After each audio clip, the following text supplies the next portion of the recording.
MSP आपके syllabus में लिखा है ना, आप बताइए कि जैसे कृषि कीमतों का जब निर्धारण करना होता है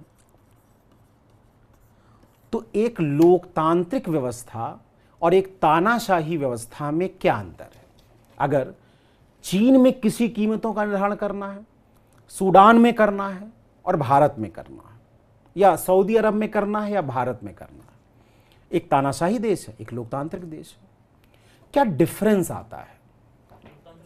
जन कल्याण के लिए ज्यादा उद्देश्य करती है और तानाशाही राजस्व तानाशाही कुछ लोगों के हितों के लिए काम करेगी, कुछ एलीट क्लास होंगे, पर लोकतंत्र में विभिन्न हितधारकों, जो कहते हैं विभिन्न स्टेक होल्डर्स, इंग्लिश में क्या कहते हैं, जितने भी डिफरेंट स्टेक होल्डर्स हैं, उन सभी स्टेक होल्डर्स के इंटरेस्ट को प्रोटेक्ट करना, यह डेमोक्रेटिक गवर्नमेंट का क्या है, काम है।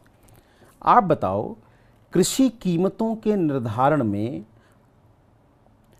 जो हितधारक हैं, स्टेक होल्डर्स जिनको कहते हैं, कौन कौन है, कौन कौन है स्टेक होल्डर्स, किसके इंटरेस्ट इससे जुड़े हुए हैं। फार्मर्स हो गए, रिटेलर्स हो गए। यस, पहले हो गए किसान, फार्मर्स, दूसरे हो गए उपभोक्ता। उपभोक्ता में दो, एक तो हो गया सामान्य उपभोक्ता, हम और आप जो कृषि वस्तुओं खरीदते हैं, और एक उद्योग हो गए। उद्योग, इंडस्ट्री का मतलब क्या हुआ कि जैसे फ्लोर मिल है जो गेहूं से आटा बनाती, आटे से ब्रेड बनाती, ब्रेड फैक्ट्री हो गई। इसी तरह से चीनी उद्योग हो गया तो जो गन्ने का यूज करती है, तो वो क्या हो गए, किसान हो गए, उपभोक्ता।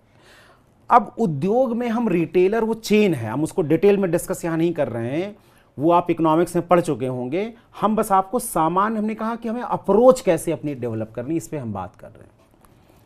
किसान हमेशा चाहता होगा कि प्राइस ज़्यादा मिले, उसका ऑब्जेक्टिव क्या है, क्योंकि भारत जैसे देशों में तो जहाँ पर ज़्यादातर एक ही फसल उगा पाता है, और वो फसल भी पूरी तरह प्रकृति पर निर्भर है, तो अगर अनसर्टेनिटी देखा जाए तो कृषि में बहुत ही क्या है, ज़्यादा है, और उसकी आजीविका ही नहीं, उसका भविष्य भी कृषि से टिका हुआ है, तो हमेशा क्या चाहेगा कि प्राइस क्या मिले, क्या मिले, ज़्यादा।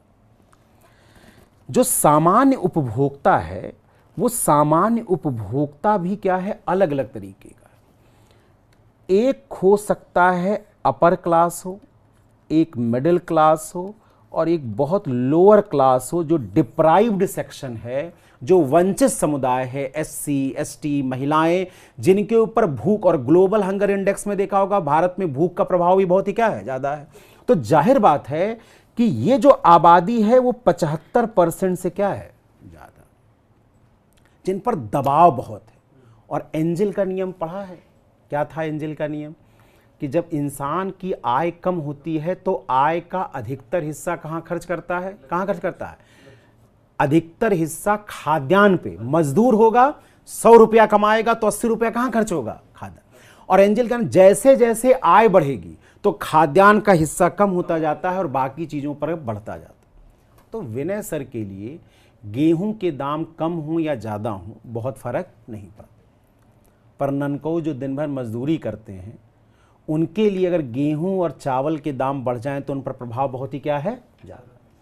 तो वो हमेशा सोचता है, जो सामान्य उपभोक्ता है, मैं अपर क्लास की यहाँ बात नहीं कर रहा हूं, वो चाहता है कि प्राइस कृषि की वस्तुओं की क्या हो, हमेशा कम।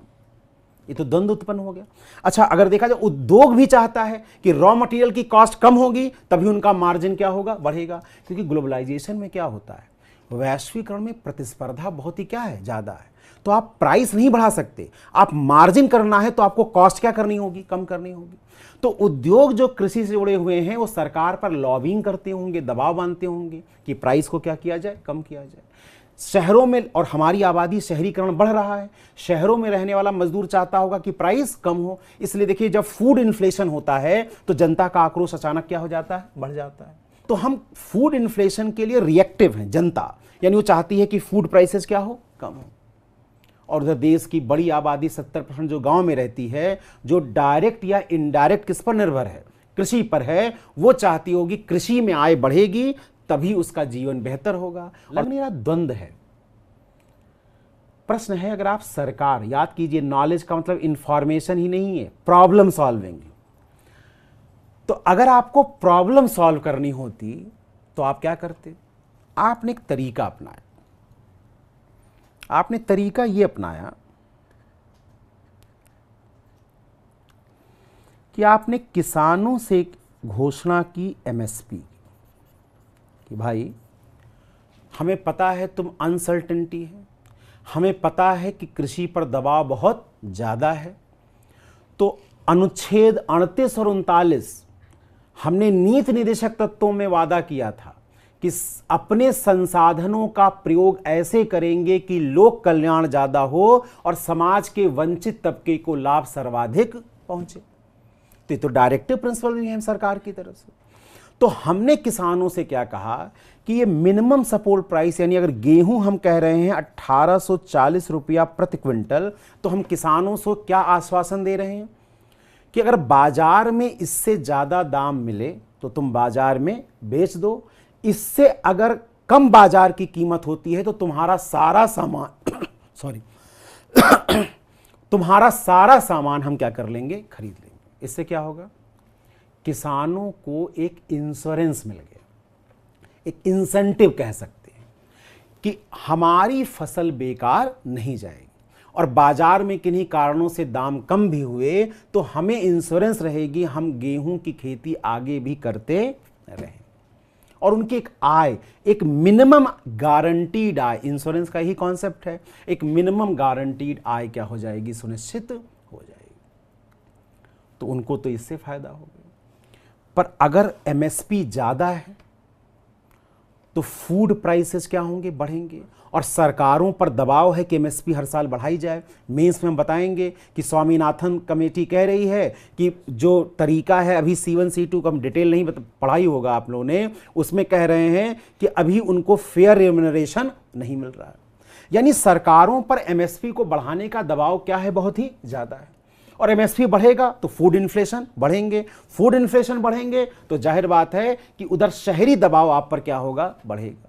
और ये तो डेमोक्रेसी है, वहाँ वोट बैंक की पॉलिटिक्स भी क्या करती है? काम करती है।